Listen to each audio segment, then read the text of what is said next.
7 surat yang wajib dihafal sebelum meninggal. Sebelum bertemu dengan ajal, usahakan menghafal surat-surat ini. Seperti diketahui, kitab suci Al-Quran turun sebagai petunjuk maupun tuntunan kehidupan umat manusia. Adapun keutamaan membaca ke-7 surat tersebut bahkan sudah tertuang dalam hadits. 1. Surat Al-Mulk.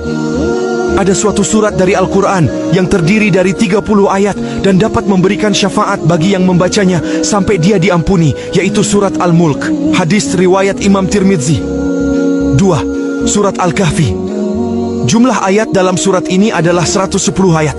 Tapi umat Islam dianjurkan untuk menghafal 10 ayat saja di awal. Barang siapa yang menghafal 10 ayat pertama surat Al-Kahfi, maka akan terlindungi dari fitnah Dajjal. Hadis riwayat Imam Muslim. 3. 2 ayat terakhir surat Al-Baqarah. Surat Al-Baqarah terbilang cukup panjang, yakni mencapai 286 ayat. Tapi ada 2 ayat yang wajib dihafal, yakni ayat 285 dan 286. 2 ayat terakhir. Barang siapa membaca 2 ayat terakhir dari surat Al-Baqarah pada malam hari, niscaya ia akan diberi kecukupan. Hadis riwayat Bukhari, nomor 5009. 4. Surat Ar-Rahman.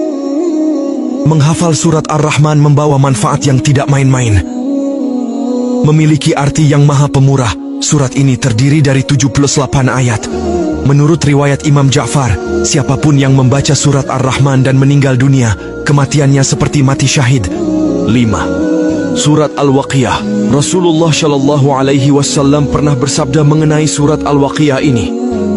Apabila seseorang membaca surat Al-Waqiah pada tiap malam, maka Allah tidak akan menimpakan kemiskinan kepadanya. 6. Ayat kursi. Dalam hadis riwayat Ubay bin Ka'ab diterangkan bahwa ayat kursi menjadi ayat paling agung di dalam kitab suci Al-Quran. Tersimpan banyak arti yang menjelaskan kekuasaan Allah Subhanahu wa Ta'ala beserta sifat-sifatnya yang mulia.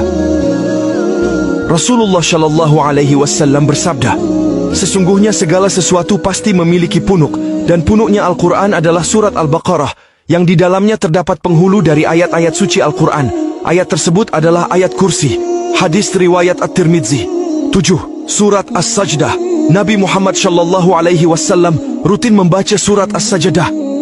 Hadis riwayat Imam Ahmad mengatakan, Nabi tidak akan tidur sampai beliau membaca Alif Lam Mim Tanzil, As-Sajdah, dan Tabarakalladzi biyadihil mulk, Al-Mulk. Wallahu alam bisyawab.